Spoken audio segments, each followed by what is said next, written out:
Hi everyone, and welcome to the first episode of Japan This Week. In this format, every week I'll be taking a few news that pique my interest and try to build a comprehensive conversation around them. If you like this episode, please leave a like and hit subscribe. And thank you very much. First, let's talk about the most recent news pertaining tourism and the yen. The yen's value has dropped significantly in recent months, coming to a 24-year record low. This is a big problem for both local households and industries, but it could be a huge boost for tourism. Given the very favorable exchange rate of the dollar against the yen, people could be encouraged to travel to Japan and spend their money there, given also the fact that Japan still ranks as one of the most wanted destinations for international travel. But there's a problem. More than one. Let's take a look at them. Japan is notoriously the country that imposed the most severe and most prolonged restrictions for international travel of any kind. Since the early days of the COVID pandemic, Japan restricted all inbound international travel. Even non-Japanese nationals living in Japan were barred from re-entering the country up until very recently. And, since we're talking about Japan, the reopening after this modern-day sakoku happened in the most cautious way possible. The major restrictions were three: a visa requirement for all short-term travelers. Tourists were forbidden to go around freely and had to follow prepackaged tours escorted by guides at all times, much like in North Korea. And 3, there's a daily cap to how many people can enter the country. It's very important to consider that this cap doesn't only apply to tourists, but to all travelers. And if you consider that in March 1st, the cap had just been raised from 3,500s to 5,000s, it gives you an idea of how slow Japan is taking things. Over the time, the cap was slowly but gradually increased, and finally, in September 14th, the cap was brought from 20,000 units to 50,000. At that time, the guided tours restrictions was also dropped. But to get a pulse of the situation, consider that between June and August 2022, of the 20,000 people allowed daily in the country, the total number of tourists was 19,000, not even a full day of capped entries.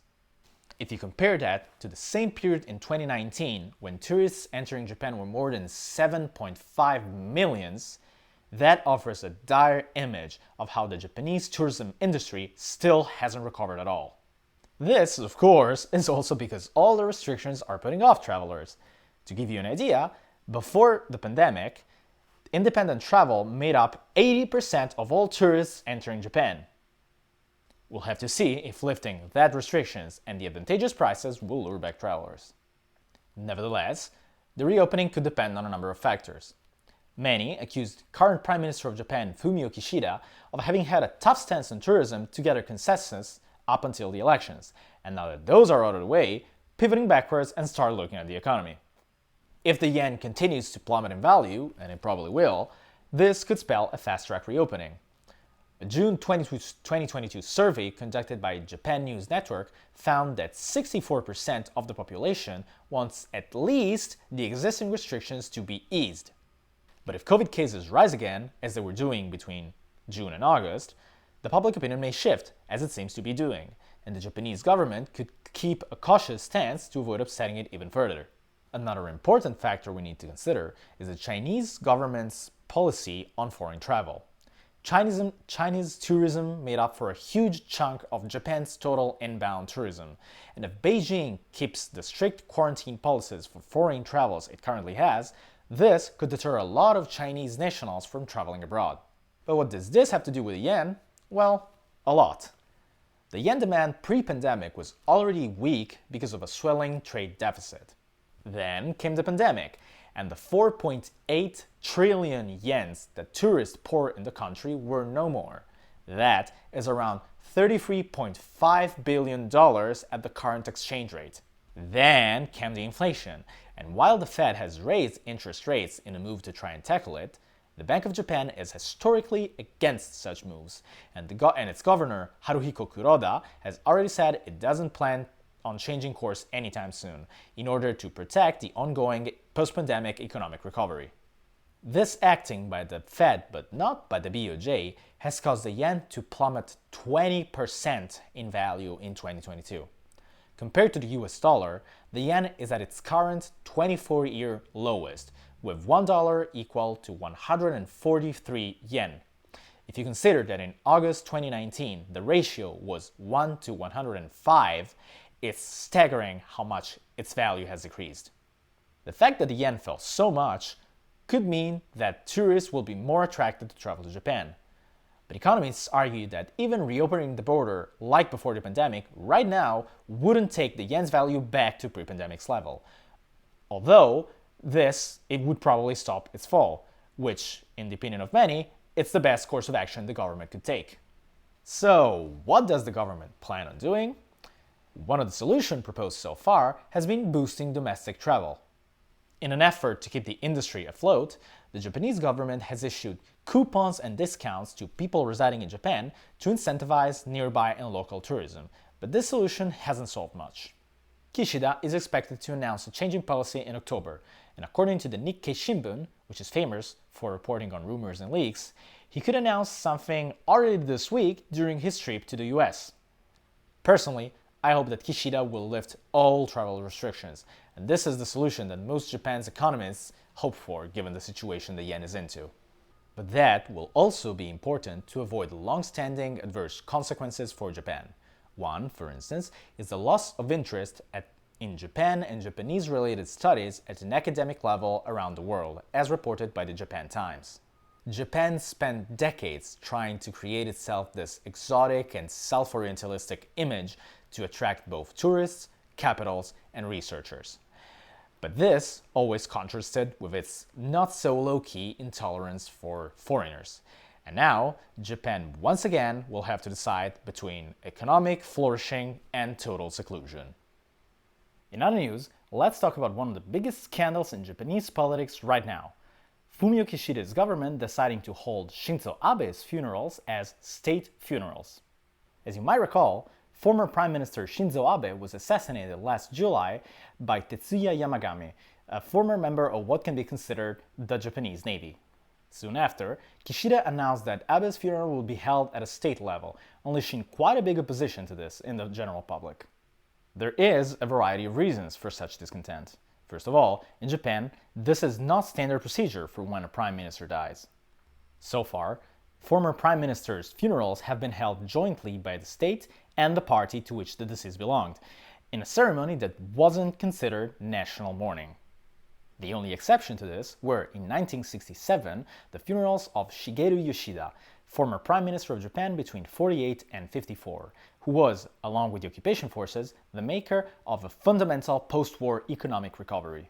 Therefore, Yoshida's figure was not as controversial as Abe's. The latter was not only unpopular with a big part of the country, but he took some famously unpopular policies like repeatedly increasing the defense budget and an attempted constitutional reform of Article 9, the pacifist article, which got rebuked so strongly by the general opinion that, to this day, that's still considered Abe's worst political defeat. In addition, the Yoshida exception was made after a long consultation between all the three branches of power.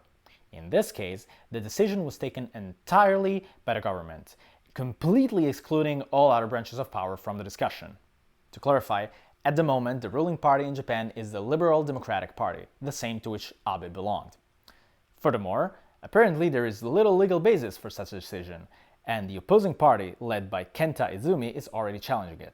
But a much more pressing reason for opposing a state funeral is the cost. Normally, when the funerals of a former prime minister are held jointly between the government and the party to which they belonged, the cost is also split between them. In this case, the funerals would be paid entirely by the state, and therefore by the population, and it would cost $12 million. This comes at one of the worst times in decades in Japan, with the economy suffering greatly, as mentioned before, and many are pointing out that it really wouldn't be appropriate to waste this much tax money at a time like this. Anyway, the juiciest controversy is about Abe's ties with the Family Federation for World Peace and Unification, also known as Unification Church. This church was founded in 1954 in Korea, a country with a serious problem of Christian fundamentalism, by Sun Myung Moon, an anti-communist and a self-proclaimed messiah. It was later exported to Japan because its anti-communist and conservative views resonated well with the ruling elite. So much so that the Japanese following of this church makes up for the fourth large congregation. So far, I've been calling it a church, but it would be more appropriate to call it a cult, given the fact that it shares all the typical characteristics of one. It was founded by a self-proclaimed messiah. It's famous for its mass weddings.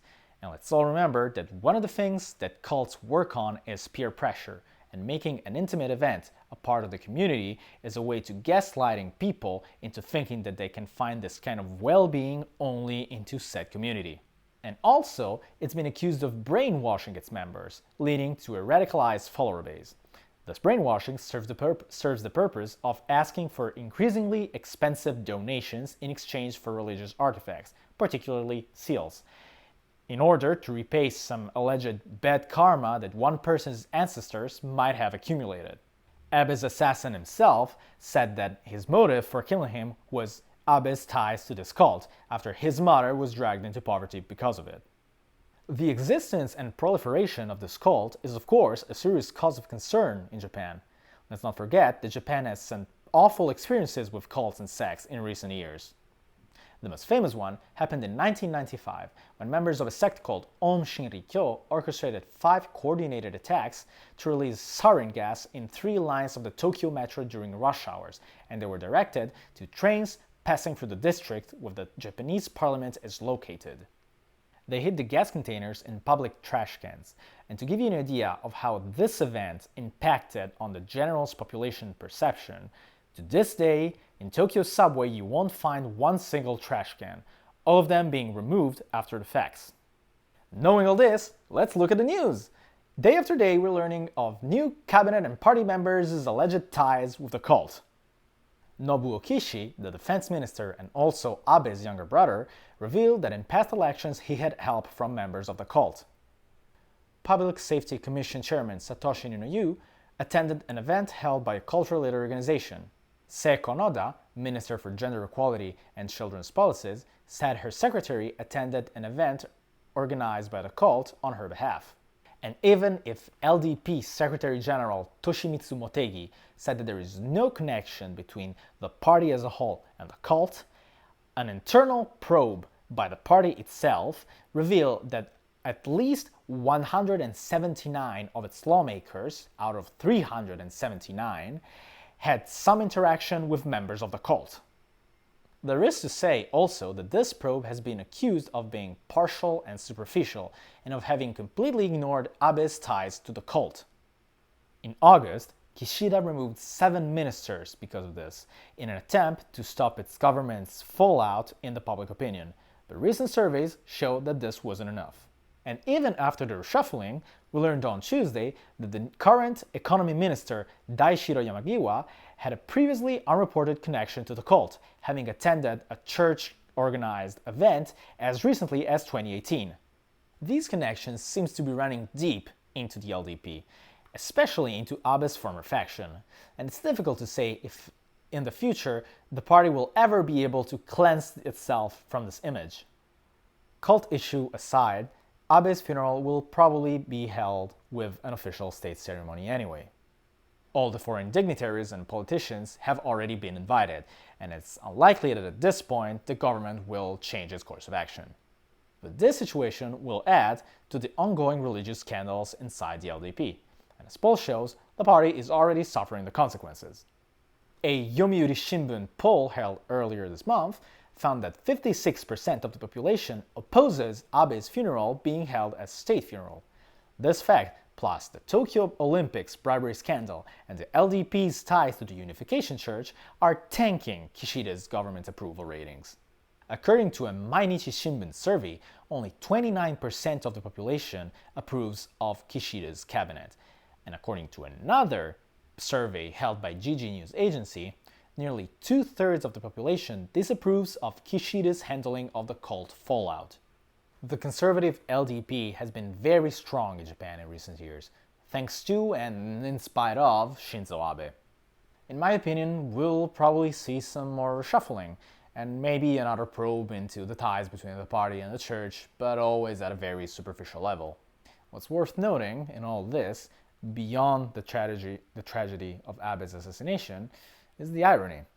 The irony of the death of Japan's longest-running prime minister, whose legacy will be in great part the emphasis on rearming Japan, and who was spurred to do so because of his ties to this church, being killed by a man of said army because of said church.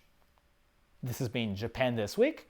Thank you very much for listening, and see you next time.